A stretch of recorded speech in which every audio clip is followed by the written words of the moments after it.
m'appelle Nicolas Verskure.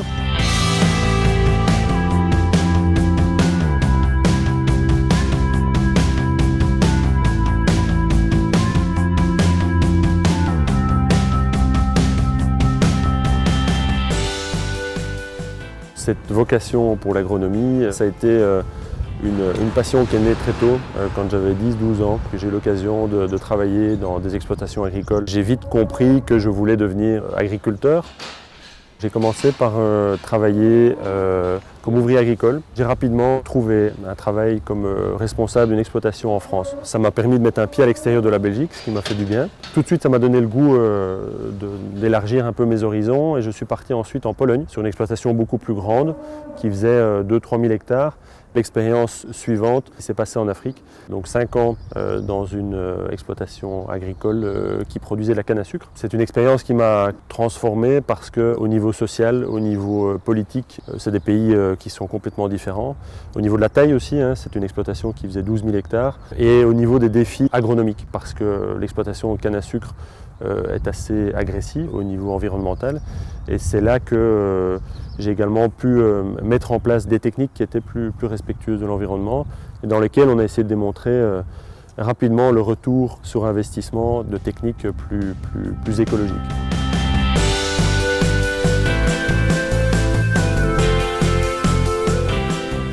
Je suis associé dans 2 projets. Un projet en Belgique.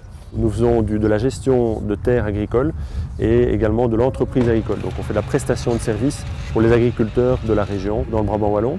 La spécificité de cette prestation de services, c'est que nous sommes orientés avec des techniques qui sont respectueuses des sols et de l'environnement. Et à côté de ça, j'ai développé avec 2 associés une entreprise qui s'appelle Soil Capital, sur laquelle nous réalisons du conseil aux investisseurs qui veulent se lancer dans des projets d'agriculture, de conservation, d'agroécologie. L'objectif est de faire comprendre au monde de l'investissement que de l'agriculture respectueuse de l'environnement est plus profitable à moyen terme que de l'agriculture purement conventionnelle. Ça s'illustre par des projets de consultance, mais également par du management d'exploitation dans différents pays, principalement en zone tropicale.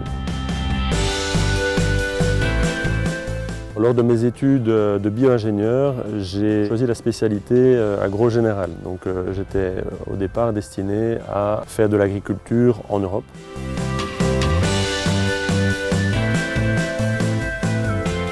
À la fin des études, je me suis rendu compte que ce bagage universitaire nous avait permis d'apprendre à apprendre et qu'on avait beaucoup d'outils en main pour pouvoir développer de nouvelles spécialités, développer de nouvelles idées. Moi qui étais au départ intéressé par l'agriculture brabançonne, convaincu que je travaillerais là-dedans parce que c'était ma passion, je me retrouve aujourd'hui avec des ouvertures sur l'étranger qui sont beaucoup plus importantes que ce que j'avais soupçonné. Étant jeune, je n'étais pas intéressé de voyager, j'étais passionné par ce que je faisais ici en Belgique.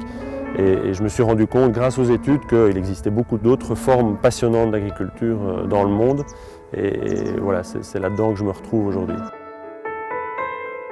Pendant mes études, j'ai réalisé un stage dans la ferme que je connaissais bien depuis une dizaine d'années. Donc ça n'a pas été de grandes découverte exotique. Par contre, ce stage m'a permis de comprendre le fonctionnement de l'entreprise en tant qu'une activité économique, de cette ferme que je connaissais à travers une activité d'ouvrier. Je trouve que la réalisation de stages pendant ces études est capitale. Je suis plus que convaincu que c'est du temps qui est extrêmement bien investi.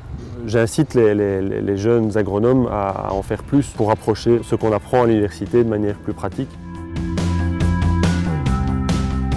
C'est de développer de l'agriculture qui soit plus performante économiquement, plus performante écologiquement que ce que nos prédécesseurs ont fait. La révolution verte a amené beaucoup de technologies, beaucoup de nouvelles techniques, beaucoup de bonnes choses. On se rend compte aujourd'hui qu'il y a pas mal d'externalités négatives et que les défis sont énormes pour continuer à maintenir des niveaux de production au moins aussi élevés que ce qu'on a aujourd'hui, mais surtout en limitant les impacts négatifs sur l'environnement. Depuis les 15 dernières années, je suis passionné par ce sujet qui est de comment produire plus avec moins de ressources. et comment produire plus avec plus de qualité également. Ce que j'ai découvert et ce qui me passionne aujourd'hui, c'est de se recentrer sur des éléments essentiels. Un des éléments essentiels, c'est le sol. Et la santé du sol a été négligée.